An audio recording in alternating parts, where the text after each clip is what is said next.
Thanks, Anna. So, as Anna just mentioned, I will now talk about the detailed activity that has been happening across each sector of the economy.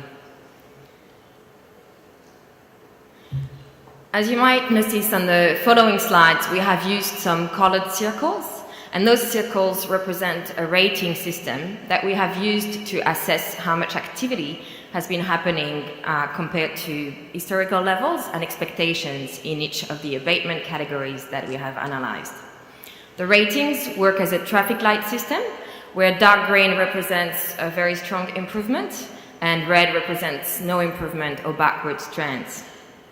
The power sector got a dark green rating, and that is because emissions have reduced by 13% since their peak in 2009. Actually, in the past year, as Anna mentioned, emissions were lower than they were 10 years ago. This decrease was driven by both a reduction in demand for grid-supplied electricity and an improvement in the generation mix of the power sector. Demand decreased by 5% since 2009, and that comes in contrast with the strong growth forecasts and with steady historical growth rates, as can be seen on the little graph on the top right-hand side. In parallel, renewable generation increased by 62% in the last 10 years, and this was driven by a strong development of the wind industry, as well as a recovery in hydro generation post-drought. For fossil fuels, gas generation also increased strongly and actually more than doubled in the past 10 years. All these factors have led to a 14% decrease in coal generation.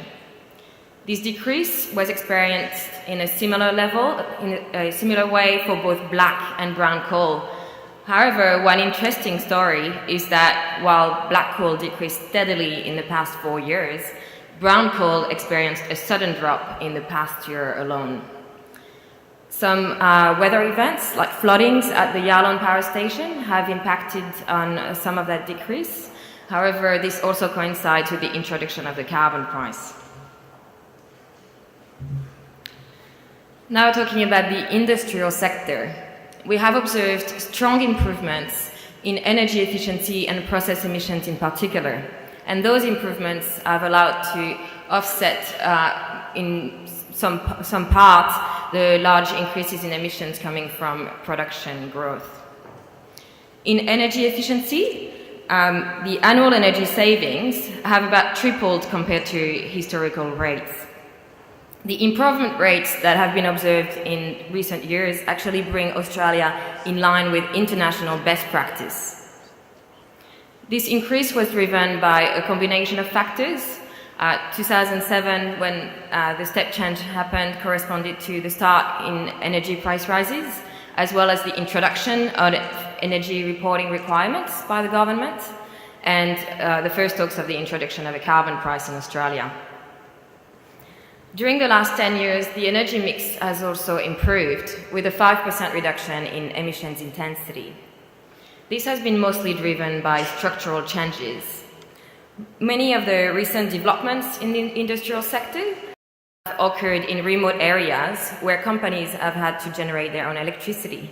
Most of that electricity has been powered by gas and is therefore less emissions intensive than grid electricity. In industrial processes, there have been steady improvements, mostly driven by continued emissions reduction activity in aluminum and cement manufacturing. In the last 2 years, this has been complemented by activity in the chemical sector. Producers of fertilizers and explosives have started to pilot technologies to reduce their nitrous oxide emissions. Those technologies transform this highly potent greenhouse gas into nitrogen and oxygen, so pretty much just air, and can allow to reduce emissions by up to 85%. Given that nitrous oxide emissions represent nearly half of the total process emissions in the chemical sector, this can have a significant impact on the chemical process emissions overall. In the fugitive emissions category, some improvements have happened. However, they have been counterbalanced by increased emissions intensity of coal mines. In the building sector, there have been some strong improvements in new builds, appliances, and equipment. And those improvements have mostly been driven by tightening of minimum energy performance standards. However, those improvements have been mostly counterbalanced by increased energy uses. In the residential sector, this was mostly through increased use of entertainment appliances and standby power. And in the commercial sector, it was driven by a range of factors, including increased staff density and longer operational hours. In parallel to this, there has been a strong boom in solar PV, which has significantly increased the electricity generated by distributed energy technologies.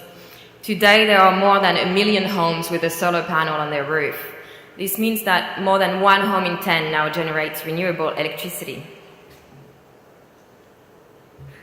The largest emissions reductions have happened in the land sector, as Anna mentioned before, and reductions in the forestry in particular have allowed to offset emissions growth in all other sectors of the economy. So the major decrease came from forestry, as I just mentioned, with an 80% reduction in net forestry emissions in the last 10 years. In deforestation, there have been a halving of the annual area deforested, mostly driven by tighter state land clearing regulation laws, as well as a reduction in agricultural commodity prices, which have decreased the incentive for farmers to clear more land. In afforestation, there has been progress as well, with a 20% increase in the area of plantation forests over the decade. However, the rate of plantation every year has been decreasing strongly in the last few years, and in 2012, it was only 3% of what it was at its peak. In the waste sector, there has been a 60% growth in abatement. This abatement corresponds to combusting methane emitted by waste from landfills and wastewater treatment plants, and mostly to use it to generate electricity. The electricity that is generated today through the capture of that waste gas allows to power more than 200,000 homes in Australia. In the agricultural sector, activity is still limited and mostly focused on waste methane capture and savanna burning projects. Now, looking towards the future, what our analysis found is that if recent trends are sustained, then we can expect further improvements in all sectors except land. You might have noticed that the circles have now been replaced by an arrow. So this represents a change in our rating system. For future abatement activity, our rating system relies on how much of the total identified abatement potential can be captured by 2020. And we have used our low carbon growth plan as a benchmark for total abatement potential. In the power sector, it is expected that a strong pipeline of renewable energy projects and the slow growth in demand will allow to drive emissions down. Demand will increase by only 6% between 2011 and 2020 if current trends continue in energy efficiency in industry and buildings. And this is less than half of what was forecasted just a year ago. In parallel, renewable generation will more than double by 2020 if the renewable energy target, or RET, is met. This would require a significant acceleration of the implementation of renewable projects, and some companies have mentioned that this could be a challenge given the current uncertainty on the future of the RET legislation. However, what our analysis found is that there are twice as many projects now considered by companies as what is needed to reach the RET. So this suggests that there is no shortage of renewable energy resources in Australia. Both these factors would lead fossil fuel emissions to decrease slightly by 2020. And this is mostly because renewable generation would be slightly more than what is needed to meet the new demand. In the industrial sector, improvements are expected across the board. They would deliver more than half of what was identified in the low carbon growth plan and would allow to offset nearly half of the growth in emissions from production increase. In energy efficiency, sustaining current levels is possible and would deliver a 9% reduction in energy intensity. In particular, it is expected that improvements in energy management capability will have a strong impact on companies. Our special report on factors influencing large industrial energy efficiency found that good energy management practices in some areas correlate with at 3 times much more savings implemented. And with many companies now having better systems and processes and increased skills for energy management, it is expected that will help them identify more energy savings opportunities. The energy mix is expected to continue to improve in line with recent trends, with continued growth in remote areas and improvements in the power sector as well. Industrial processes would also continue to experience strong improvement, mostly through continued implementation of nitrous oxide technology in the chemical sector. In addition, it is expected that cement manufacturing would reach international best practice levels by 2020. Fugitive emissions intensity is also likely to decrease, as improvements in oil and gas and coal mining would not be counterbalanced anymore by geological factors. In particular, strong reductions are expected in flaring and venting emissions in oil and gas production, and that would include the impact from the first commercial-scale carbon capture and storage project at the Gorgon gas development.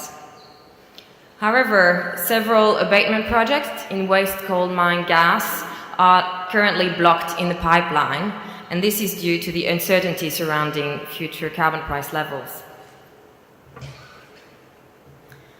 In the building sector, strong improvements are expected in offices and homes, while limited improvements are still expected in other commercial building types. In commercial buildings, premium office buildings have emerged as market leaders in the past decade and are expected to continue to drive emissions reduction activities in the next 10 years.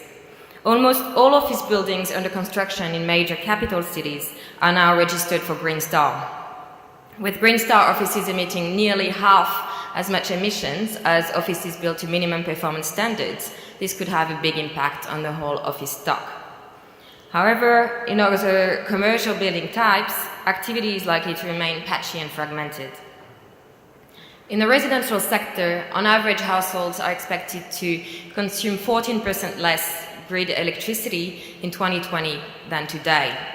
Half of this would be driven by improvements in energy efficiency, mostly through recent tightening of energy performance standards, and the other half is expected to come from solar PV generation, with a tripling of generation between now and 2020.